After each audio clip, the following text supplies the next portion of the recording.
It looks like a few people are already on, so we're gonna go live in about 5 minutes. I mean, we're live right now, but I'll start sharing in about 5 minutes. But glad to see a few people already on, and we'll get started soon.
For those of you just hopping on, I know I can see the count is going up, which is nice to see. We'll get started in about 3 minutes. So I just wanted to get on here a little early, make sure everything was working, but uh, good to have some of you on here.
Right about one more minute. I'm gonna at noon. I'm gonna start. So my computer shows one more minute, and then we'll get started.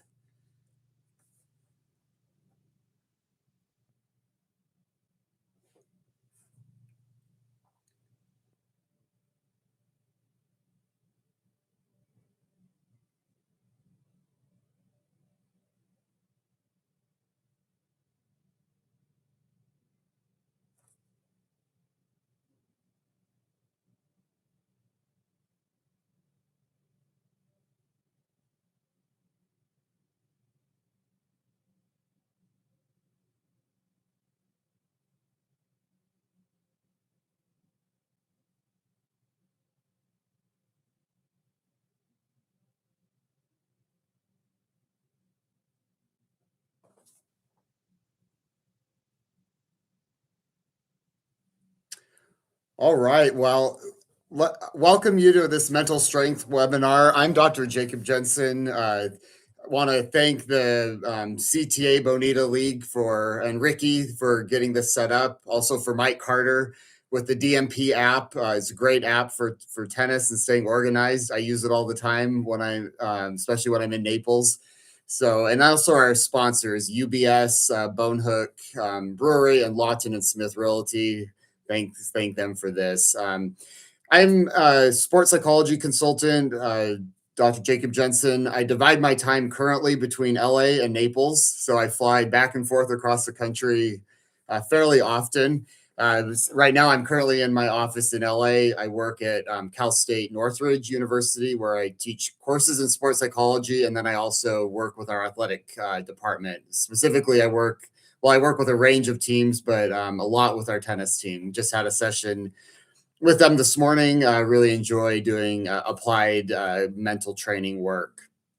And Mike Carter with the DMP app, we've been talking for a long time about getting mental training, more access to mental training out to players in Naples, and then expanding from there. So this is a great, hopefully, first time webinar we're doing, and we're looking at adding more, doing one next month, and continuing from there.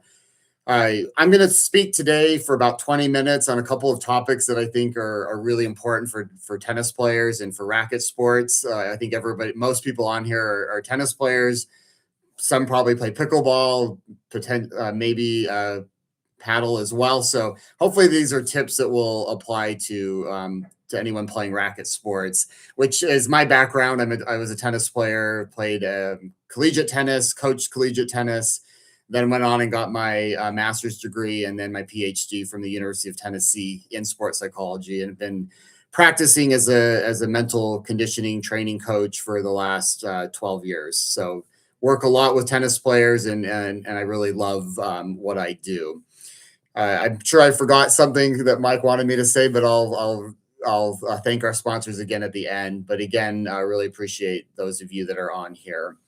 And go ahead, and if you have a few questions, we'll leave about 10 minutes. I'm going to talk for about 20 minutes, give some just key tips on mental training, and then leave about 10 minutes at the end for answering a few questions. But I will also give you my contact information. You're welcome to email me questions. Also, you can message me through the DMP app, and give me a few days, but I will respond to everyone. And if you have any specific questions, but we should have time for a few the last 10 minutes, and you can put them in the chat. Mike Carter with the DMP app will be moderating, and we'll choose a few of those questions to respond to at the end. So feel free to put that in the comments. I'm going to go ahead and share my screen. Give me 1 second to do that. I have a few slides I'm going to show.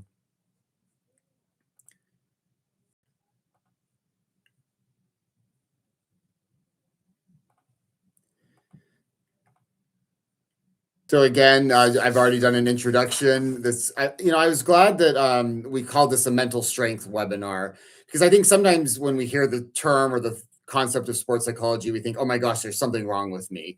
And yes, I do have athletes coming to me when they're double faulting on match points, when they're not handling those pressure moments, when they're losing a 5-3 lead in the set. So there is sometimes that reactive kind of, you need to find help when there's things not going well and closing out matches or not playing well under pressure. But the reality is, I think that we can all be building the mental game no matter where we're at, even if we're playing well and doing well. There's always ways to work on building mental strength. And so I really like that idea of being proactive with mental training. When we want to improve an aspect of our game, we go out there and practice things, and it's the same with the mental side of it. So I really like that we call this like a mental strength, because again, I think we can all benefit from working on that. When I wanted thinking about a short first webinar, what are a couple of key points that I wanted to emphasize? And I even asked our tennis team here at the university, if you were giving like just a couple of key points in one 20-minute webinar, 30-minute webinar, what would you think would be some key things? And they gave me they kind of validated what I was thinking as well. So we're going to talk about the importance of routines today. We're also going to talk about self-talk, or that inner dialogue. I guarantee all of you, when you play, there's that inner dialogue, inner thoughts. Sometimes we vocalize it, you can hear it. If you watch the Australian Open, you probably heard some players that have almost a constant dialogue in between points. But a lot of times it's not even verbalized. It's what that inner self-talk, that dialogue, the things that we're saying to ourselves. And then one point I wanted to just emphasize is how important it is to learn from losses. I think we sometimes get so caught up. Winning is good, losing is bad. And the reality is losses can sometimes be the best thing that happened to us because we actually have to reflect and think about what are things to work on, what are things to improve. I was just talking this morning to an 11-year-old tennis player who's going to the Little Mo tournament in San Diego. It's a big junior tournament. And I said, how are you feeling? And he said, I'm scared. And I said, well, what scares you? And he said, losing. And so we had this exact conversation this morning. He was in a car driving to San Diego from LA, and we talked about, okay, so if losing scares you, but you understand that losing is not the worst thing. Sometimes that's what we need. We can learn from it. Is that as scary as it seemed before? And he's like, no. And it was a really interesting. This was actually the first time I've talked to this 11-year-old kid, but just helping him realize that losing is okay. We all need to do it. And then realizing that if you look at losing with the right mindset and attitude, then it actually becomes less scary. So that's just I'm not going to spend a lot of time on that, but I think that's a good reminder for all of us playing tournaments, playing leagues, even going out and playing friends, that winning is great. Most of us like to win, but that we can learn a lot from losses and they can be a positive. So when we look at tennis, routines are incredibly important. And I put routines/rituals here because often we call them rituals. The difference technically between routines and rituals is that there's more of a superstition with rituals. And I know I've worked with a lot of athletes and there are superstitions. I used to have one where if I broke a fingernail during a tennis match, I was convinced I was going to lose. My mom's on here right now. She's probably shaking her head going, I remember those days when I was a junior tennis player. Somebody like Nadal used to have his water bottles had to be exactly right. And if they weren't, then he couldn't play. So I like to think of routines as helping us, but if we forget to do the routine or if we step out and don't do it, that's not going to throw us off. It's just a way to reset, to stay focused. And in tennis, I guess we're fortunate in the sense we have that time in between points, in between sets to really build a routine. And routines can, using that 20, 25 seconds between points, I always like to teach players, have that 5-second rule where if you miss a shot, it's okay to be disappointed, upset for 5 seconds, but then you need to move on and reset for that next point. Sometimes players like to go to the back fence, look at your strings. Maria Sharapova used to do that a lot, where she would look at her strings, take a few deep breaths, but actually having a routine that you do. Again, I like to teach players that 5 seconds, allow yourself to either be amped up from hitting a winner or disappointed from making a mistake. But then we need to let it go. Take a few deep breaths, walk to the back fence, control that time in between points. Even at the Australian Open this year, I watched some players when they would make a mistake or lose a point, they would rush to that next point. And routines are a great way to reset, to control the time. You can do it between points, obviously every game. You can sometimes do it between sets. That might look, going and changing your outfit, taking a bathroom break. There's lots of different ways to reset, but I think consistency with routines is incredibly important, where you don't want to rush. You want to stay consistent with that. A lot of you probably use some routines, but when it gets in pressure moments, when your mind is spinning, it's sometimes easy to get away from those. Even thinking about, what do you do right before you serve? Are you bouncing the ball a certain amount of times? Are you visualizing or imagining where you're serving the ball? Are you having a positive self-talk? This serve will go in. I will make this serve. there's lots of different ways, and your routine's not going to look the same for everyone. It may be a what we call a cue word that reminds you, like, get your legs up or reach up to the ball, go for it. uh, I had three words that I would say to myself when I serve. I still do: up, out, and down. So brush up on the ball, up, out, hit out, and then pronate or down with your wrist. But again, whatever that is, just building that into your routine.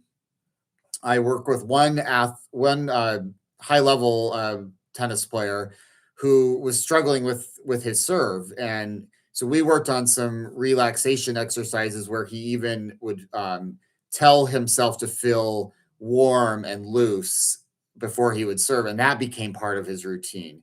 So if you have questions about what routines would be best for you, that's something you can ask me. There's opportunities to reach out to me individually. But the important thing is your routine doesn't have to look like everyone else's, but you want to build consistent routines because that gives you stability. It's like a foundation that you can rely on, especially in matches where things are not going as well, when time is speeding up. We want to be able to slow down and control that time. So just I really encourage everyone on here today to really be mindful and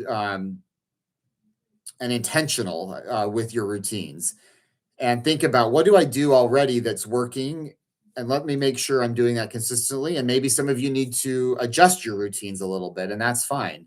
But practicing that, working on that, and I think you can do that in practice, and then you really see kind of the match situation. If you're playing league, that's a great time to, it's kind of the test of, am I using these? But great, absolutely, drill these, work these during practices, and then implement them in the matches. So that's one takeaway from today, is I really want you focusing on the importance of routines. And if there's a little bit of superstition, again, that's okay. We see that. But I want to get away from that idea of we have to have, like, if you don't do it, then you're doomed. That's not the case. With routines, yes, it's a great idea, but if I forget to bounce the ball 5 times and that's my routine, I can still serve well. If I don't go change my outfit after a set, I can still play well. It's just the more we can build that as kind of a consistent foundation, I think that's really really important. The other topic I really wanted to talk to you all about today is self-talk. And this is that ongoing inner dialogue that we have with ourselves. And again, sometimes it's verbalized, but a lot of times it's in your head. And I want everyone to take just a couple seconds. I'm going to be silent for 10 seconds and just think about, what are some of the most common things you say to yourself when you're playing, especially when things are not going well. And so just think for about 10 seconds, like, what are some common phrases or things you say to yourself, especially during competition or during a match?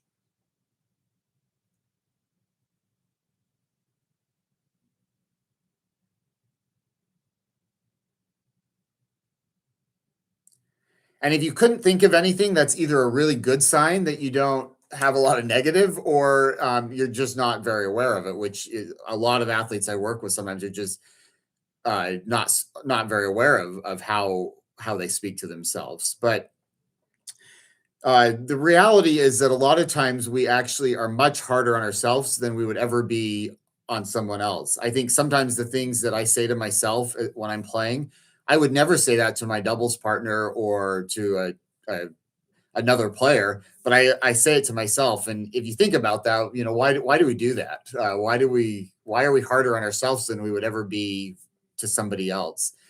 And some of it is building awareness of what does that self-talk look like. One exercise I do with some junior tennis players, and this doesn't work as well for female players with skirts because you often don't have pockets, but for guys, I'll have them put like 20 paper clips in their right pocket. And then every time during the practice or the match that they realize that they have a really negative thought, they'll switch the paperclip into another pocket. It's just to see, like, at the end of a hour practice, how many paper clips are left in that right pocket. And it's interesting. They build an awareness of, hey, I was a lot harder on myself than I realized. But then the thing is, what do we do with that self-talk? Once we realize that it's there, how do we reframe it? How do we shift it? I often have people say to me, but it feels really fake if I'm trying to be positive all the time.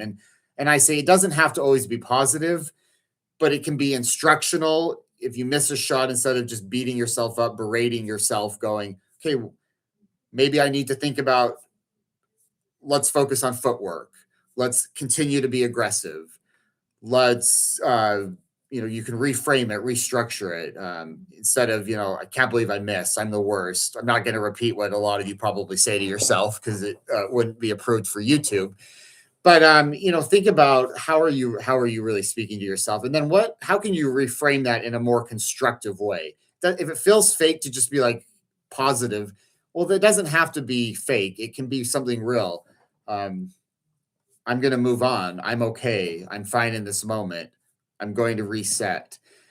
I do think for a lot of players, though, getting some of that negative out is really important. One of my mentors, Ken Ravizza, well-known sports psychology consultant, he worked a lot with baseball, and he would actually bring an old toilet from the dump into the dugout, and players would have to, when they were having negative self-talk, if they had just struck out and they went back to the dugout, they would have to write down the negative thoughts, crumple them up, and then throw them into the toilet. Or they symbolically could do that. So that's why I have this little toilet up there in the dugout. But having some symbol or something to remind you, let's flush that negative self-talk away. Let's throw it in the garbage. It could be a garbage can. It could be a toilet. It doesn't even have to be a real physical object. It could be just symbolically going, okay, this is not productive. I'm going to shelf that. I'm going to throw it away. I'm going to come back to that idea or thought later and analyze it. But right now, in the moment of playing, again, I'm not saying that it always has to be something fake or something positive. But I do think as much as we can shelf or flush away those negative self-talk, and this is something that's hard to change overnight. This is with all mental training. This is something you want to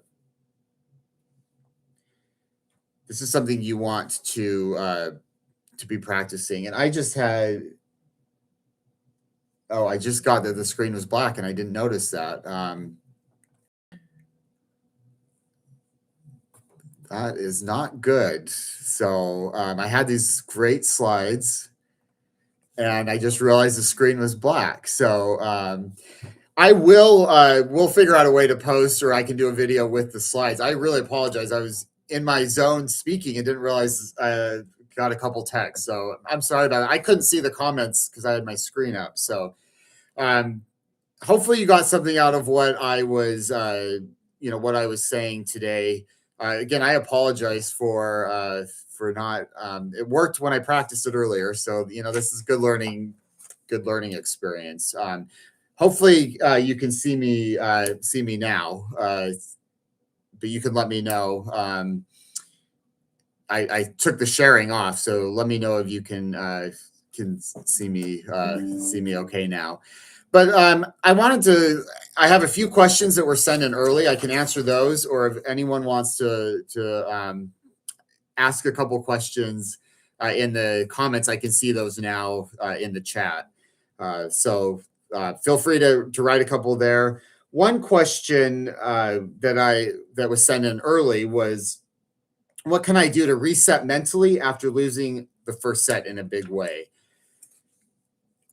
I think one of the brilliant things about tennis, and I know we have some other pickleball and paddle players on here, but with tennis, the great thing about tennis is that you have a chance to reset after every point, after every game, you're back even, or even after a set, you have a new set and you're back even. 0 games all, score is 0. And I think it's important to remind yourself of that.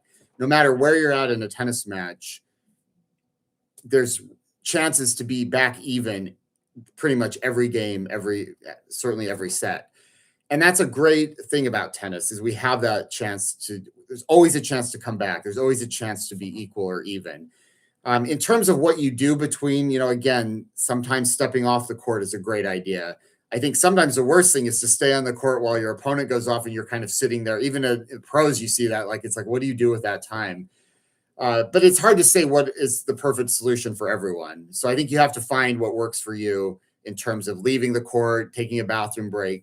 But I do think having that mindset, it's very important to remind yourself this we're back even. Yeah, they won that set, but now this new set is completely even. And matches can turn around quickly. You can lose a set 6-1, 6-0, 6-1. You can win that next set that easily.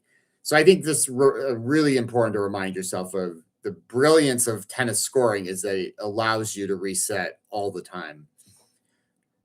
So I have a question. How do you not get nervous when people are watching you play? And that's a really good question because often as tennis players, we don't have people watching very often. So then when that does happen, and I know in the league you get quite a few people watching a lot of times. So I think one, there's focusing techniques that you can work on to block it out. And so that's one way is just one athlete I work with that we talk about putting like literally like blinders on so that you're not as aware of what's going on around you. And another thing is, I think, to embrace that energy of the crowds. I know here at the university, we usually get maybe 75 to 100 fans out. That's the most. But they go and play at UC Santa Barbara, our team here, and they get 5 to 600 people out. And it's really hard. One thing I've had our team do is actually visualize or imagine what it's like playing with crowds around so that they mentally get ready for that even before the match, that they're mentally preparing that it's going to be a little different. There's going to be people out there around. They don't imagine a full match, but maybe imagining, okay, I'm serving for the first set. And how's that feel with a lot of people watching? Just so you're mentally going in, like you've already mentally performed or practiced, in your head of what it's going to feel like to have more people around, especially if you've been in that, before. You can kind of visualize, mentally rehearse that. But I think it helps prepare you so that when it actually happens, you're like, okay, I've already gone through this in my head the night before, the morning of. I'm ready for this, and it's not going to throw me. It's going to be okay. I think you can also tie in that self-talk of, oh my gosh, there's a lot of people here. That's exciting, rather than, oh my gosh, what do I do with this? So also thinking about how you're framing that through your self-talk when you do see a crowd. But I would definitely practice that the night before, the morning of, is actually, taking a couple minutes, closing your eyes and putting yourself in that environment as much as you can. So you our minds actually don't distinguish between when we imagine something and when we really experience it. So it puts your mind that it's already like experienced it in a sense, and then you're ready for that. So really good question. And there were any others that come in? I have a couple more, maybe time for two more. One question that was in was, how do you stay positive when you are not playing well in a match? I think that's, we all as tennis players struggle with that. How do you stay positive when you're not playing well? And I'd like to again go back to routines. Even if you're not playing well, what can you control? Sometimes you can't completely control how you're playing, but you can control your self-talk. You can control how you're using the time. Sometimes it's a matter of, takes a few games to get in that rhythm, reset. But I think going back to your routines, your self-talk, that you have control over, even if your game isn't clicking yet. And then, sometimes it clicks in, sometimes it doesn't. But I think it's not going to click in when you're uptight, when you have a lot of tension in your body. I do a lot with relaxation exercises, and I'll probably do another webinar on some of those. But when we're tense, when we're tight, it's very hard to get in a zone, get in the rhythm. So the more you can loosen up, deep breathe, shake out some of that nerves, that tension. And I think routines help you to slow down the time, to release some of that tension, and then trust that the game will happen. And sometimes it does, sometimes it doesn't as much. But I think you provide yourself the best opportunity for that to happen when you can release tension, control the time, and stay as positive as possible. So a few things to think about there. Probably have time for one or two more questions if anyone wants to write one in. I have a few more that were sent in early, but I'm happy to do any in the chat. And again, I feel really bad. With the slides were not there, but again, we live and learn. Next time we'll make sure that's worked out. I like this. This was one other question I got. Best way to pick up your doubles partner when they get down on themselves after a mistake or a double fault. One thing I loved about some of you probably remember John McEnroe would get very angry with himself, but he never got angry with his doubles partner, and I think that's why he was one of uh, the best doubles players of all time. It's key. We talked about the self talk to yourself. Think about your partner when they double fault or when they have those negative, self talk. They're experiencing that, and actually, that's a great time as a partner to go. I know they're probably beating themselves up. I'm gonna boost them up. I play mother son nationals with my mom. We've played now for about 15 years. Have a great time. We play 3 or 4 tournaments a year. Finally got our gold ball a couple years ago. But I remember like maybe 12 years ago or so, my mom double faulted, and I went back to her and I said, "I knew you were going to double fault." That is the worst thing that you could say to someone, something like that. I've lived and learned from there, but going back and going, "You've got this.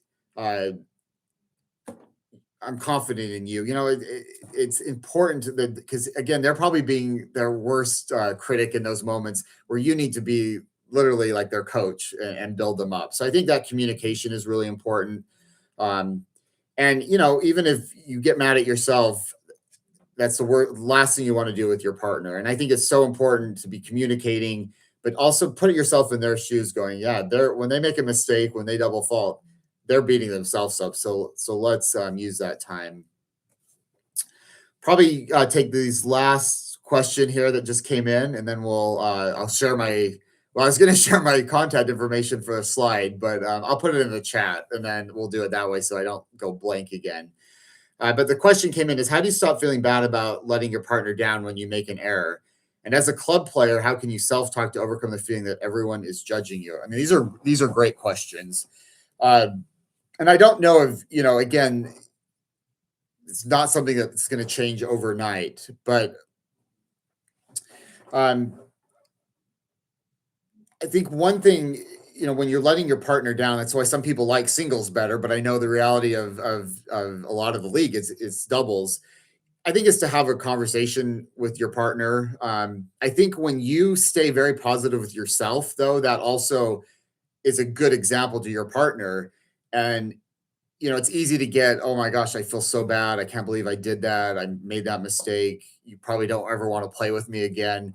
The reality is most people are not thinking that, the partner. And I think you literally have to train yourself when you're having those thoughts to, okay, that's not going to help in this moment. I may feel that, but that's counterproductive. I'm going to put that thought over in the parking lot. I'm going to put it in my car. I'm going to symbolically flush that away and focus on shifting that, reframing it to something more helpful. And again, this is not going to necessarily change overnight. This is something you can practice, something you can work on.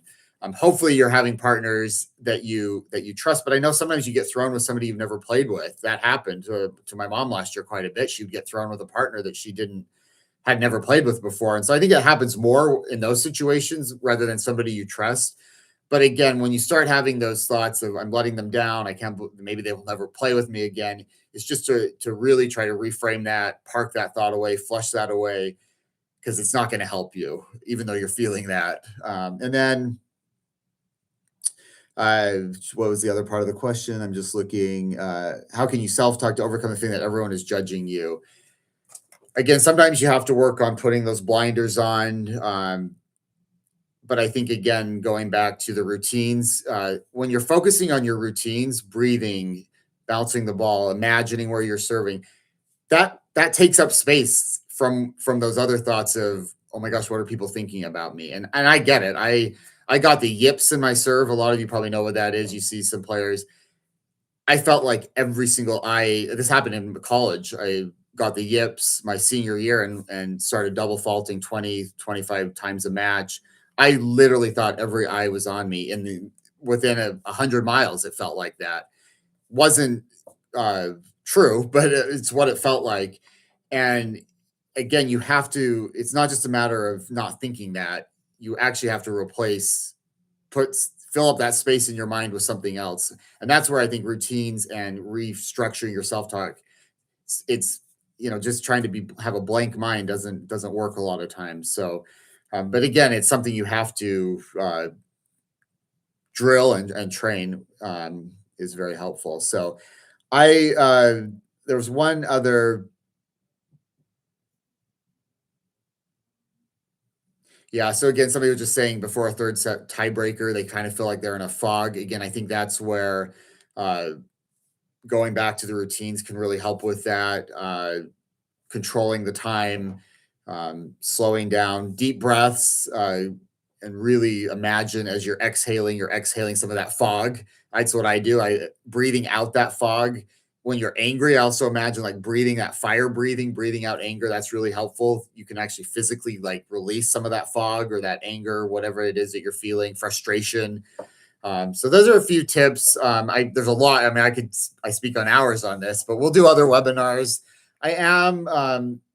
Mike said he'll be following up with all the contact information.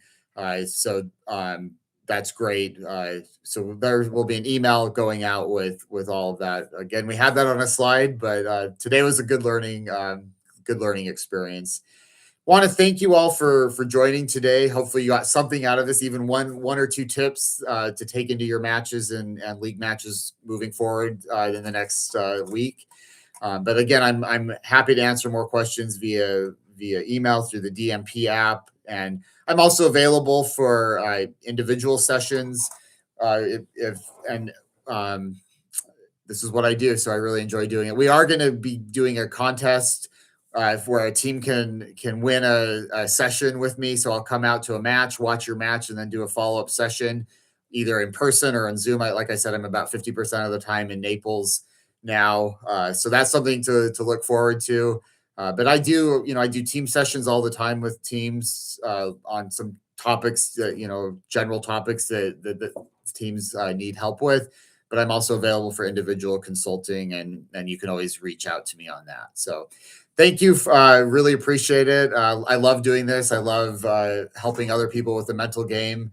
I know I would have been a lot better player in college if I had that. I actually played my best tennis in grad school as a doctoral student because I was playing Open, USTA Open, and some futures tournaments, and used myself as a case study and got so much stronger mentally. I don't think my skill set was really any different, but I became a much better player. So I know that working on the mental game can really help no matter where you're at in your career, your tennis career. Again, thanks to our sponsors, UBS, Bonehook, Lawton and Smith, Realty, Rick with the league, and then of course Mike Carter with the DMP app. Really appreciate this and hope to see some of you next month for another webinar. Appreciate it. Thanks.